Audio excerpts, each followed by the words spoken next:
নমস্কার সবাইকে। আজ এসেছি মাছের একটি অন্যরকম পদ নিয়ে। রোজকার ঝোল ঝাল তো খাই, কিন্তু সত্যি বলতে মাঝে মাঝে একটু স্বাদ বদল করতে তো ইচ্ছে হয়। তাই আজ বানিয়েছি দই মাছ। রান্নাটি করতে প্রধান যে উপকরণগুলি লাগে, প্রথমেই লাগে আমাদের টক দই। এখানে টক দইটা ভালো করে জল ঝরিয়ে ফেটিয়ে নেওয়া হয়েছে। তারপর এটা হচ্ছে কাজু, পোস্ত এবং চারমগজের একটি পেস্ট, পেঁয়াজ বাটা,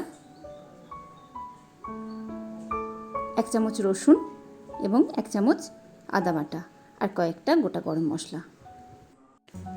কড়াইয়ে সাদা তেল গরম করে মাছগুলোকে হালকা ভেজে নেব। যেহেতু এই রান্নাটিতে আমি হলুদ ব্যবহার করছি না, তাই মাছে আমি শুধু নুন মাখিয়ে রেখেছিলাম। মাছগুলো আমি ভেজে তুলে নিয়েছি।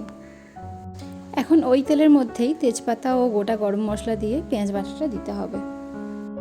পেঁয়াজ বাটা দেওয়ার পর একটু নাড়িয়ে নেব। পেঁয়াজটা কিছুটা ভাজা হলে তাতে দিয়ে দেব আদা বাটা এবং রসুন বাটা।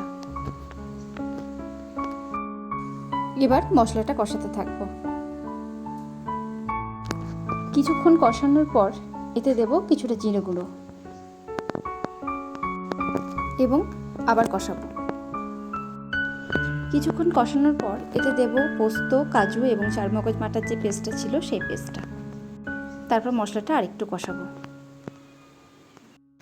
মশলাটা যখন এরকম শুকনো হয়ে আসবে তখন তাতে দেব টক দই ফেটানোটা এবং সেটাকে আবার ভালোভাবে মশলার সাথে কষিয়ে নেব। টক দইটা দেবার পর মশলাটা নেড়ে যেতে হবে, না হলে দইটা ছানার মতো পুরো গুটি কেটে যাবে। কিছুক্ষণ কষার পরই এরকম পাশগুলো তেল ছেড়ে যাবে। তখন আমরা ওই যে দইয়ের বাটি ধোয়া জলটা আমরা এখানে দিয়ে দেব। এই জলটা যখন ফুটে আসবে তখন আমরা মাছগুলোকে একে একে দিয়ে দেব। সমস্ত মাছগুলোকে দেওয়ার পর আমরা ঝোলটা একটু ফুটতে দেব। ঝোলটা কিছুক্ষণ ফুটে গেলে আলতো হাতে মাছগুলোকে একটু নাড়িয়ে দেব। কিছুক্ষণ ফুটে যাওয়ার পর আমরা এতে অ্যাড করব একটু শাহি গরম মশলা এবং এটাকে আরও 2 মিনিট ফোটার জন্য অপেক্ষা করব। 2 মিনিট হয়ে গেলে আমরা ওভেনটাকে বন্ধ করব এবং কিছুক্ষণ স্ট্যান্ডিং টাইমে রাখব। আমাদের দই মাছ এখন সার্ভ করার জন্য রেডি। এই কষানোর মাঝে আমি নুন, চিনি এবং কাঁচা লঙ্কা দিয়েছিলাম, সেটা বলতে স্কিপ করে গেছি। আমি যদিও এটা ভাত দিয়ে সার্ভ করেছিলাম, কিন্তু আপনারা চাইলে রাইসের যে কোনো প্রিপারেশনের সাথে সার্ভ করতে পারেন।